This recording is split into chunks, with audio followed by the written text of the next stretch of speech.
Torej, dobrodošli na okrogli mizi, digitalna dostopnost za vse. Namen našega pogovora je osvetliti, kako različne skupine oseb z ovirami doživljajo digitalno dostopnost, katere ključne ovire in potrebe, ki jih je treba upoštevati pri načrtovanju digitalnih storitev in produktov, in z nami so predstavniki različnih skupin, ki bodo delili svoje osebne in skupinske izkušnje. Najprej se nam bo prek Zooma pridružil gospod Zlatko Klopčič. On je dolgoletni član in podpredsednik društva Vita za pomoč po nezgodni poškodbi glave. Aktivno se udejstvuje v športnih aktivnostih, dokler mu je zdravje dopuščalo, je rad tekel maratone, danes pa je aktiven predvsem v inkluzivnem judu. V začetku leta je opravil izpit za mojstrski pas prvi dan. Z nami je potem Anton Smrdelj. Gospod Anton Smrdelj je slep, univerzitetni diplomirani ekonomist, ki trenutno opravlja magisterij dokumentologije in arhivistike na Univerzi Alma Mater. Spletno, fizično in komunikacijsko dostopnostjo se je začel ukvarjati leta 2012, pri čemer sodeluje z organizacijami kot so Beletrina, Urbanistični inštitut, Geodetski inštitut ter mnogimi slovenskimi muzeji.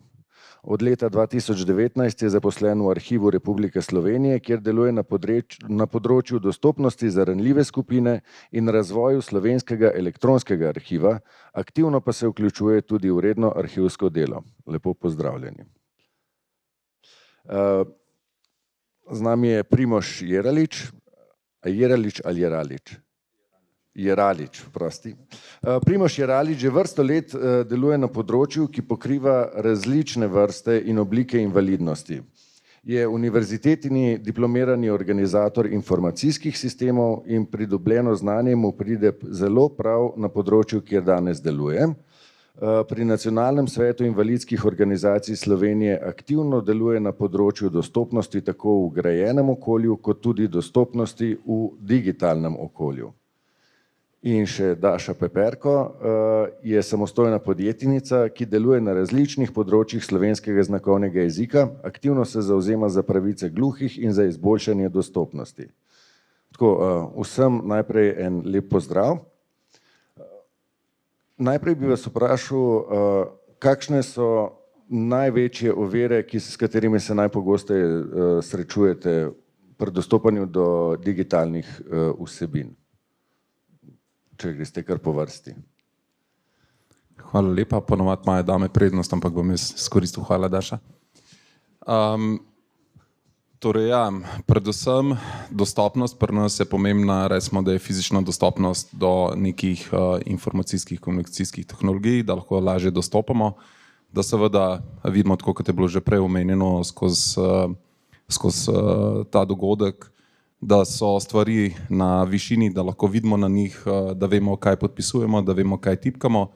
Predvsem pa pogrešamo, recimo, pri informacijah, ki so v digitalni obliki, predvsem pogrešamo bolj popolne informacije, se pravi, predvsem, kadar gre za kakšno načrtovanje kakšnih potovanj, da vemo, kaj nas tam čaka in tako naprej, se pravi, da so opisi bolj popolni. Kar se pa tiče težjih invalidnosti, zdaj sam imam dobre roke, kar se pa tiče težjih invalidnosti, smo pa prej dobro videli na primeru gospoda, ki si pomaga z naprednimi informacijskimi komunikacijskimi tehnologijami, da lahko tudi hodi v službo, čeprav doma leži v postelji. Hvala. Daša, gospa. Največ izzivov oziroma ker ne vidim, oziroma sem gluha in sem nevidna invalidka in potrebujem pač vseeno dostop do komunikacij preko digitalne oblike, seveda, in pa tudi dostop do informacij v znakovnem jeziku ali pa tekstu. In kot sem danes zjutraj spremljala, se je pojavil tudi velik izziv pri obrazcih, recimo pri vlogah, ki jih potrebno izpolniti, in niso dostopni recimo v enostavnem jeziku, lahkem branju, znakovnem jeziku. In mogoče tudi jaz imam recimo bogato slovenščino, slovenski jezik, ampak nekateri gluhi pa ne tako zelo, ker njihov jezik, prvi jezik je znakovni jezik. In če v znakovnem jeziku dobijo informacije je v redu, in tukaj je največji izziv, največ pomanjkljivosti recimo zaenkrat še. Gospod Anton. Ja, Slepi smo v bistvu skupina, kjer so spletne prilagoditve v bistvu najbolj potrebne, hkrati so pa najbolj nevidne, se pravi, prilagoditve se delajo v ozadju, se delajo v kodi in nam je vseeno, lahko neka spletna stran vizualno popolnoma bela, prazna, ampak če v kodi zadeva narejena tako, da bralniki vidijo stvari, potem je za nas to. Tako da je v bistvu tudi samim programerjem, oblikovalcem za slepe mogoče najtežje razumeti, kako mora vsebina izgledati, da je dostopna. V bistvu bi tudi zdaj vsakega od vas vprašal, na kakšen način oziroma komunicirate z državo, kakšne se vam zdijo javna spletišča, a lahko dostopate do teh vsebin? Vi najbrž lahko. Ja, lahko, čeprav sem zelo pozitivno presenečen, recimo, ko imamo kakšne digitalne panoje, da imajo gumb, da lahko prilagodiš na višino, se pravi, da lahko bereš stvari in izbiraš iz nekega tega digitalnega okolja na svoji višini. Bil sem presenečen, recimo, ko nakup kart za vlak, namreč zelo veliko hodim z vlakom, nakup kart z vlakom, si lahko prilagodiš, se celoten zaslon približa tebi in lažje zbiraš, lažje bereš, tako da ti ni treba v bistvu gledati 2 metra visoko. Ravno tako, recimo, v teh poslovalnicah hitre hrane, recimo, imajo prilagoditev teh zaslonov, tako da mislim, da je ta neka splošna ozaveščenost, da je potreba pri prilagoditvah takšnih in drugačnih, ne samo za mojo obliko invalidnosti, ampak tudi za gluhe, naglušne, slepe in slabovidne, da je sama ta splošna ozaveščenost, da je prisotna med celotno populacijo, ampak samo opažam tudi skozi delo, ki ga opravljam, da je zelo veliko neke izgubljenosti in nevednosti. Tako da tovrstni dogodki, kot so danes, so izvrstni, odličnega pomena, namreč da se ta znanja, ki ni samo tukaj noter, in Slovenija ima ogromno znanja, da se širi, da se o tem govori, da se potem posledično iščejo tudi rešitve.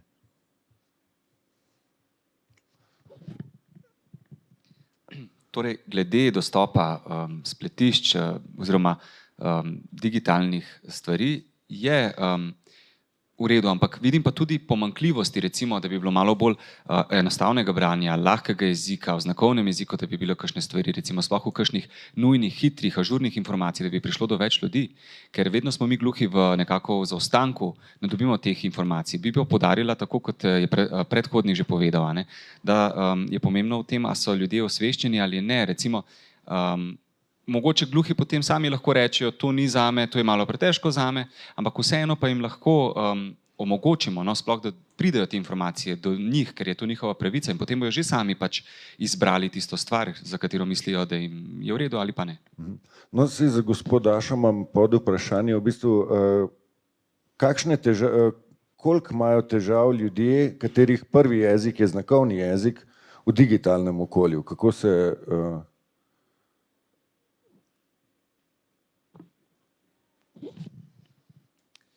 Torej, znakovni jezik je prvi jezik, ne? In to pomeni, da nam lahko tolmač pojasni na tak način v znakovnem jeziku stvari, ki so napisane, ampak v Sloveniji so tudi gluhi in naglušni, ki imajo pač nižjo izobrazbo, ne? In to pomeni, da je seveda tudi posledično manj razumejo vsebino, ki je napisana, ne? In njim je potrebno dati večji poudarek do dostopnosti, na splošno. Hvala. Gospod Anton? Od trenutka, ko smo v sodelovanju z Beletrino prilagodili portal gov.si, je v bistvu komuniciranje z državo precej lažje, ker je ta v bistvu portal res dober primer dobre prakse. In zelo pomembno je tudi to, kar je gospod Kalita povedal, da se v bistvu skrbi, da se pri dodajanju vsebin, pri nadgrajevanju portala tudi skrbi istočasno za dostopnost, kar v bistvu ni zelo pogosto, niti pri ostalih državnih portalih, kaj šele v ostalih sektorjih. A bi lahko vsak od vas mogoče podal kakšen primer dobre prakse in kaj bi predlagali, da se razširi ali pa da se uzakoni za celo državo? Pa če imate vi besedo, gospod Antun. Ja, zdaj ta zakon imamo že kar nekaj časa, smo že ugotovili, kaj bi bilo potrebno spremeniti, tako da jaz bi tukaj predlagal neko novelo zakona ali pa da se naredi nov zakon. Vsekakor je treba te izjeme, ki so zdaj noter, dati ven, to ne smejo biti izjeme. Potem bi bilo treba noter dodati poleg spletišč in mobilnih aplikacij tudi namizne aplikacije, ker imamo recimo aplikacijo, ki služi temu, da se spremeni geslo osebne izkaznice, mobilna aplikacija, ki je temu namenjena, je dostopna, namizna aplikacija za Windows, ki je temu namenjena, je pa popolnoma nedostopna, vsaj za slepe. Mogoče bi tudi bilo fajn malo poudarka dati v zakonu oziroma bolj eksplicitno napisati, da bi ta zakon zajemal tudi orodja, spletišča, ki so v bistvu interna za delovanje javne uprave, ker recimo jaz kot nekdo, ki dela v javni upravi, pogrešam to, da bi Krpan bil bolj prilagojen, da bi Maksimo bilo prilagojeno spletišče in tako naprej. Ja, ki ste rekli primer dobre prakse, ja, gov.si je primer dobre prakse, e-uprava je tudi primer dobre prakse, nekaj se govori, da se jo bo prenavljalo, tukaj imam malo strahu, da ne bo ostala tako dostopna, kot je, bomo videli, kakšna bo strategija, in pa virtualna arhivska čitalnica je tudi primer dobre prakse.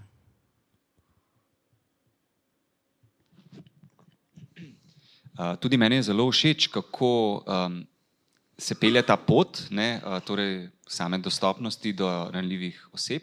Pri nas, pri gluhih in naglušnih pa pogrešam, oziroma je dobra praksa tudi to, da bi nas povabili za malo boljše sodelovanje, da bi skupaj sodelovali, da bi se povezali z nami gluhimi, da bi nas povabili pri samostvarjanju oziroma sodelovanju, da bi lahko pomagali na tem področju, ker gluhi in naglušni smo zelo heterogena skupina, vsak različni smo si, torej nekateri ne uporabljajo znakovnega jezika in recimo tudi vsak naglušen ima mogoče svoj način, kako si pomaga, niso vsi uporabniki istega pripomočka in različna znanja imamo glede samega slovenskega jezika, znakovnega jezika in bi bilo dobro, da se nas nekako vključi v ta proces.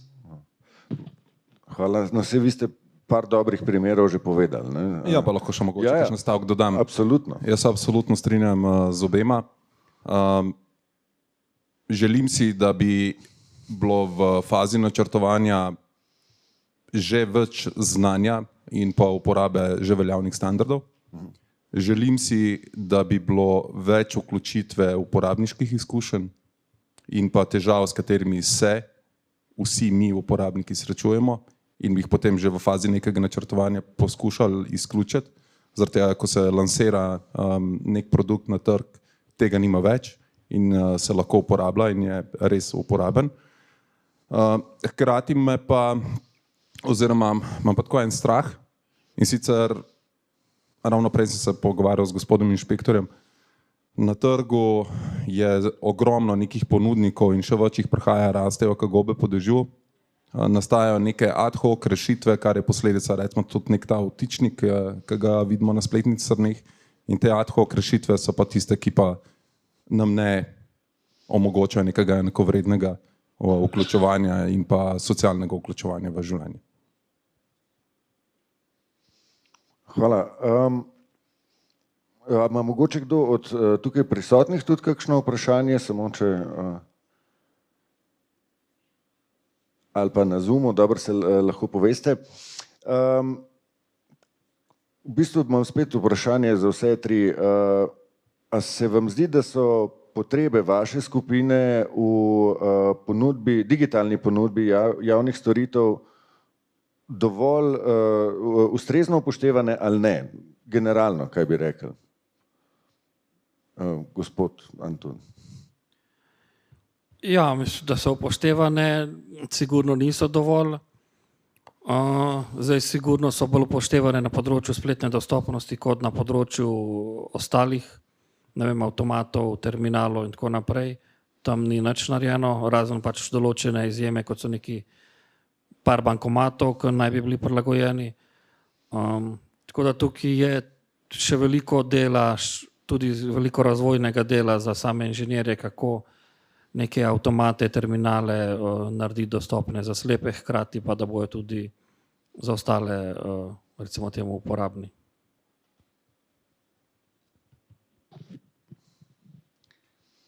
torej javne inštitucije oziroma dostop do javnih spletnih strani, tam mogoče vidim, da je nekaj narejenega na podlagi lahkega branja in tako naprej. Gre nekaj naprej v tem smislu, ampak pogrešam pa prisotnost tolmača.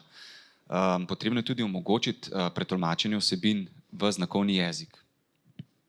In pa tudi, mogoče bi poudarila tudi, da je pomembno, da je tolmačenje, da so tolmačene vsebine ne samo, da je tolmač tam, da ga imamo, ampak je pomembno tudi sama velikost tolmača, njegova obleka oziroma tudi prenos vsebine, pretolmačenje recimo, imamo več načinov ali pretolmačenje dobesedno v slovenščini ali bolj v znakovnem jeziku, tako kot ga uporabljamo mi gluhi.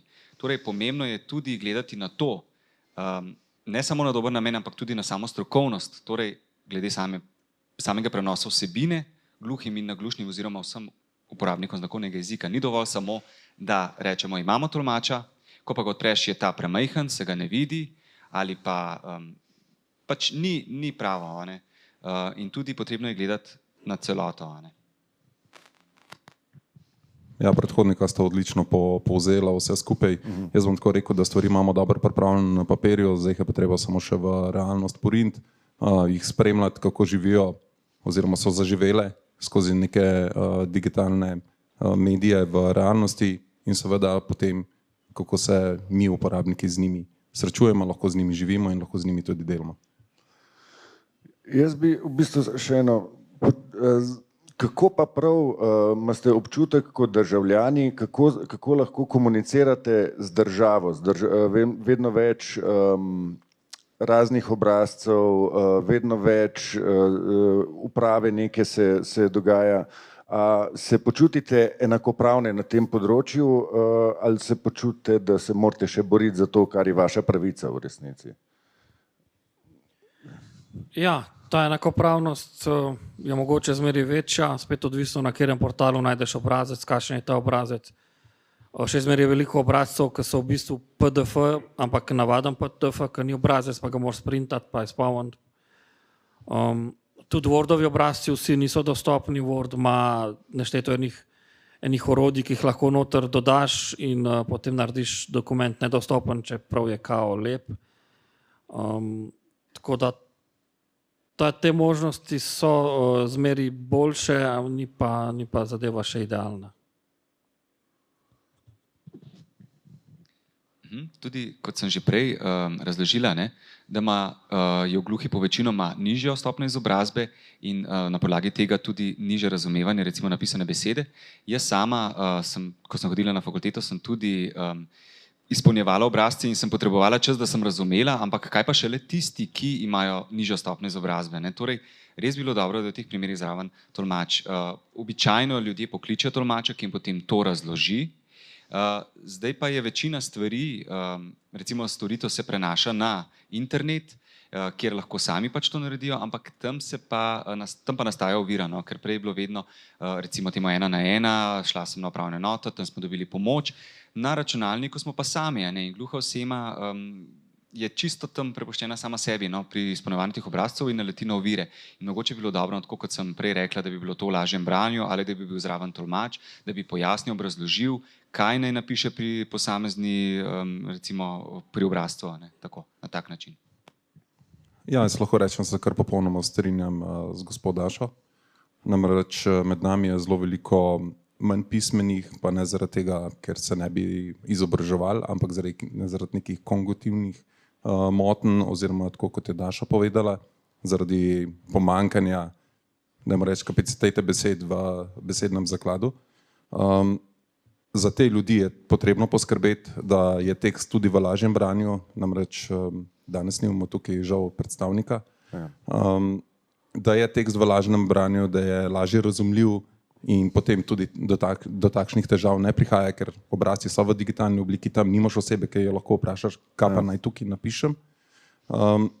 Zase pa lahko rečem pa za svoje sotrpine, uporabnike invalidskega vozička, ne naletimo recimo na kakšne težave pri izpolnjevanju obrazcev, namreč so dostopni, vem pa, da imajo tudi slepi in slabovidni ogromno težav, recimo, ko so tekst boxi, se jih njihov bralnik ne prebere in tako naprej.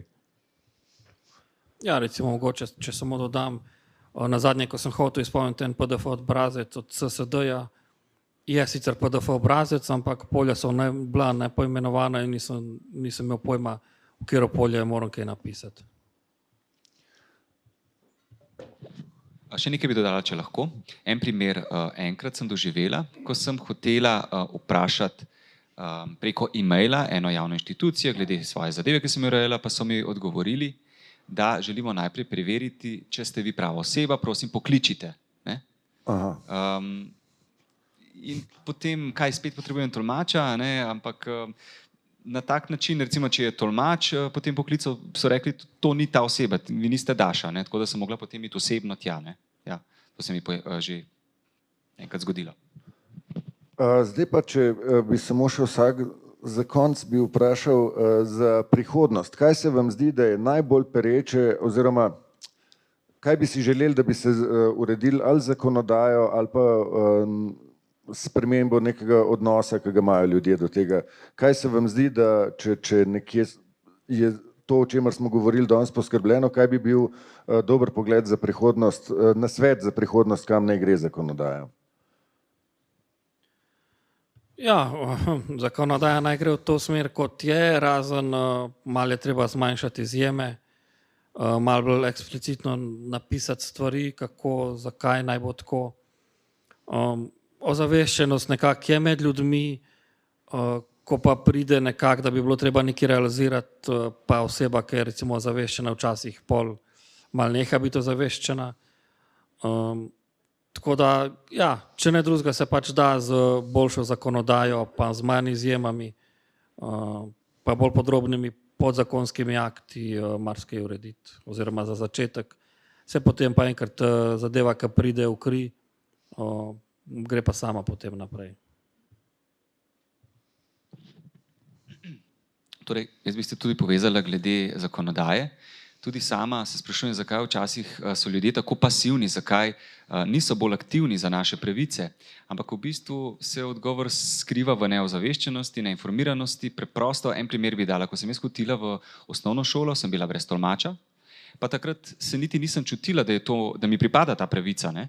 Šele potem na poti do fakultete in v fakulteti sem ugotovila, da pa ja, meni to pripada, meni tolmač pripada in pogrešam tudi pri sami zakonodaji, da ni to združeno v enem mestu. Ne vem, koliko zakonov smo se že danes dotaknili, da bi bili povzeti in združeni v enem mestu, da bi se potem tudi podali v dostopni vsebini, v znakovnem jeziku ali kakor drugače, da potem bi ljudje videli in razumeli, aha, to mi pa pripada in bi tako stvari postale dostopne in bi bilo naše življenje pač olajšano oziroma dostopno, ne da bi se borili za te stvari, ampak za naše življenje, za tisto, kar živimo. Ne?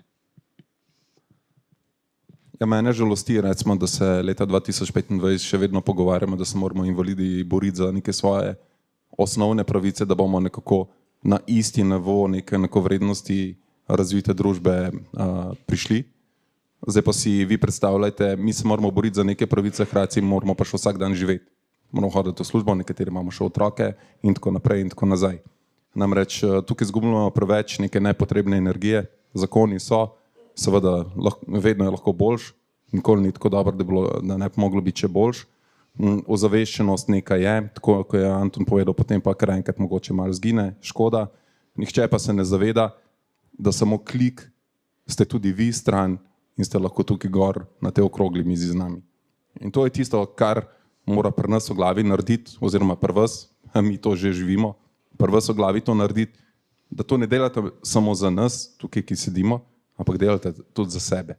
Delate za svoje bližnje, delate za svoje starše in statistika govori, da po 60. letu starosti je več kot 50% verjetnost, da postanete invalid. In to je tisto, kar bi vam moglo prijeti sam noter in s tem morate živeti in to, ko boste začeli delati zase boste dobro naredili, boste naredili posledično tudi za nas. Najlepša hvala vsem trem. Ma mogoče kdo imamo eno vprašanje iz Zooma. Ali lahko na spletu tolmača nadomestijo podnapisi?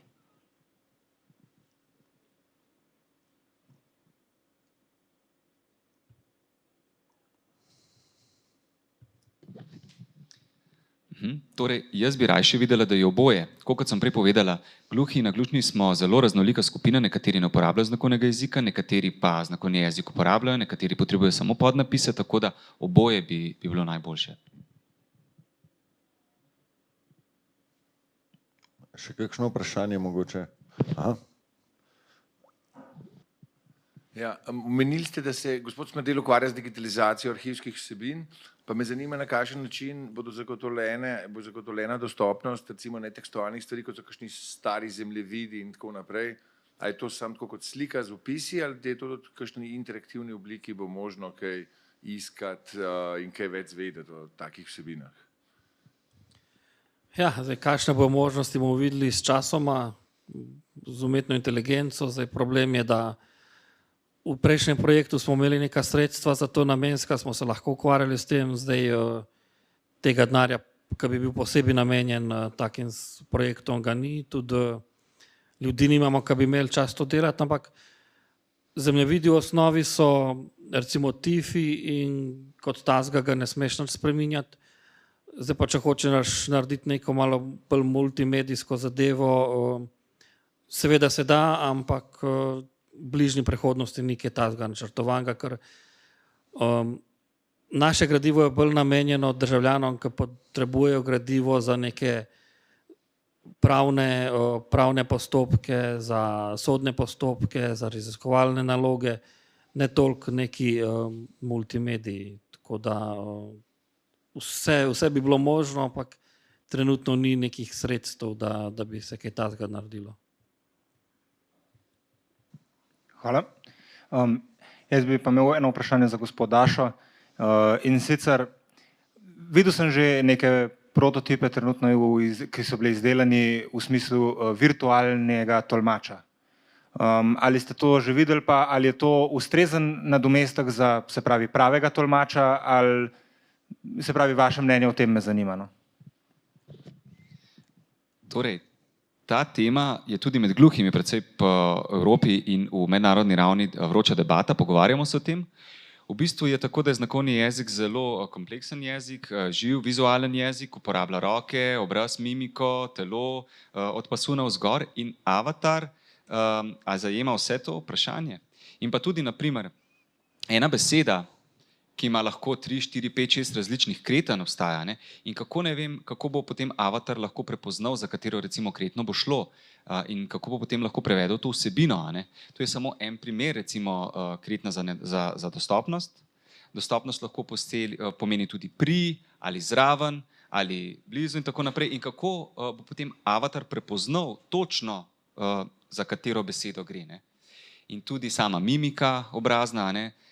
Recimo ena kretna pri dvignjenih obrveh pomeni že vprašanje, recimo, ni samo gib roke, ampak je tudi mimika obraza, ne? Na tak način, ne? Ampak če naprimer, če se ponavlja recimo kakšen, recimo v letališču v Srbiji vem, da imajo nek projekt, kjer so postavili avatar pri obveščanju o zamudah in tako naprej ali na železniških postajah za neko stvar, ki se ponavlja, kratka informacija, to je pa dobra, ne? To se pravi ponavljajoča se kratka informacija. Če gre pa za tolmačenje neke vsebine, nekega teksta daljšega, tam pa niti ne, ne? Bo potrebno še precej razvoja, no?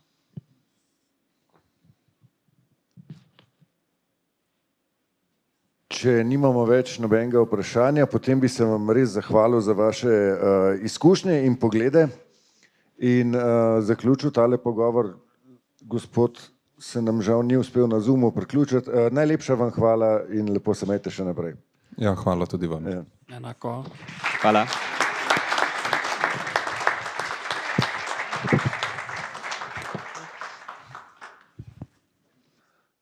Zdaj pa še zadnjič na oder vabim gospoda Petroviča.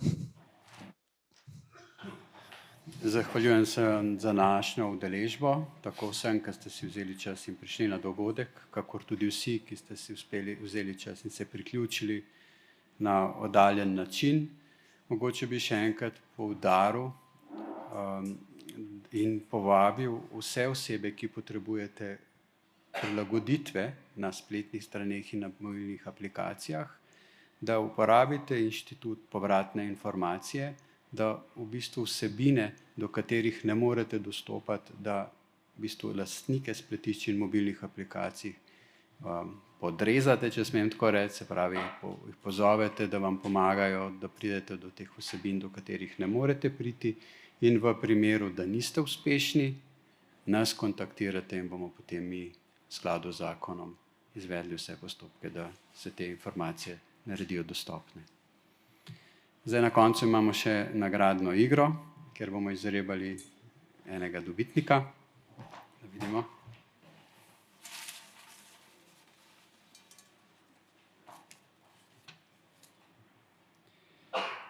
Odgovor na nagradno vprašanje je digitalna dostopnost za vse.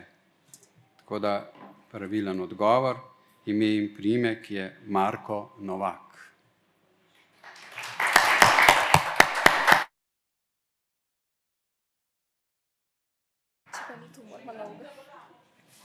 Ja, zdaj, a je gospod Marko Novak tukaj? Ja, ni mislil, da bo izžreban, vidite. No, bomo še enega.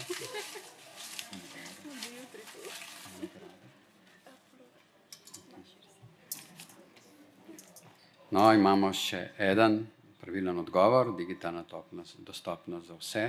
Ime in priimek izžrebane osebe je Uroš Zaletel.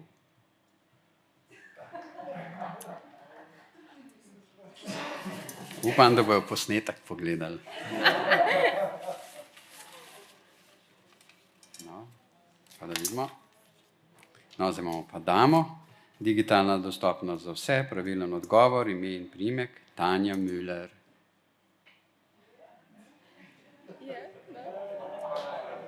A, tudi ne, tudi ne. V redu. No. No, zdaj imamo še en pravilni odgovor. Ime in priimek, Franc Štrekelj. Bravo!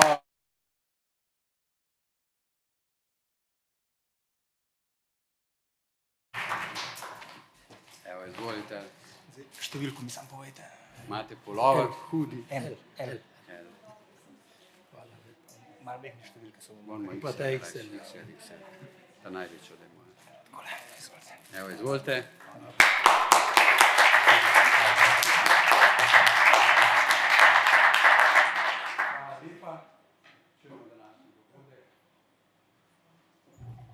Pardon. Hvala lepa. Zaključujemo današnji dogodek in v bistvu vas vabim na vse ostale dogodke, ki jih bo inšpektorat še v tem letu organiziral, s tem, da bi v bistvu povečal ozaveščenost in s tem dostopnost spletišč in mobilnih aplikacij. Hvala. Nasvidenje.